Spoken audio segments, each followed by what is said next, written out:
स्वराज मराठीमध्ये आपलं स्वागत आहे। सर्वसामान्यांचा आवाज, निर्भीड, बेधडक, स्वराज मराठी। पतीसोबत दुचाकीवरून कामावर जाण्यासाठी निघालेल्या पत्नीवर काळाने घाला घातला। भरधाव डंपरने दुचाकीला धडक दिल्यानं पत्नीच्या डोळ्या देखत पत्नीचा जागीच मृत्यू झाला। ही हृदयद्रावक घटना मंगळवारी सकाळी विश्रामबाग उड्डाणपुलावर घडली।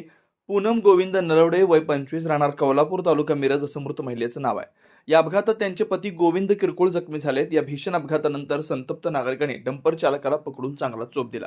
कौलापूर येथील नलवडे दाम्पत्याचा नित्याचाच प्रवास होता। 1.5 वर्षापूर्वीच विवाह झालेले गोविंद आणि पूनम रोज सकाळी एकत्रच कामासाठी सांगलीत येत। गोविंद हे पत्नी पूनम यांना विश्रामबाग येथील कल्लोळी रुग्णालयात सोडून पुढे आपल्या कामावर जात असत। मंगळवारी सकाळी 10:30च्या सुमारास उड्डाणपुलावरून जात असताना पाठीमागून वेगाने आलेल्या कॉन्क्रीट मिक्सर डंपरने त्यांच्या दुचाकीला जोरदार धडक दिली।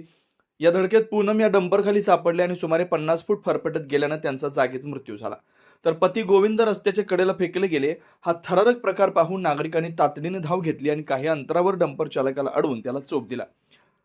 पूनम यांना तातडीने रुग्णालयात दाखल करण्यात आलं, मात्र डॉक्टरांनी त्यांना मृत घोषित केला। घटनेची माहिती मिळताच संजयनगर पोलीस ठाण्याचे निरीक्षक सूरज बिजली आणि त्यांचे पथक घटनास्थळी दाखल झालं। पोलिसांनी पंचनामा करून डंपर चालकाला ताब्यात घेतलं। त्याच्यावर गुन्हा दाखल करण्याची प्रक्रिया सुरू आहे। या घटनेमुळे नलवडे कुटुंबावर दुःखाचा डोंगर कोसळलाय।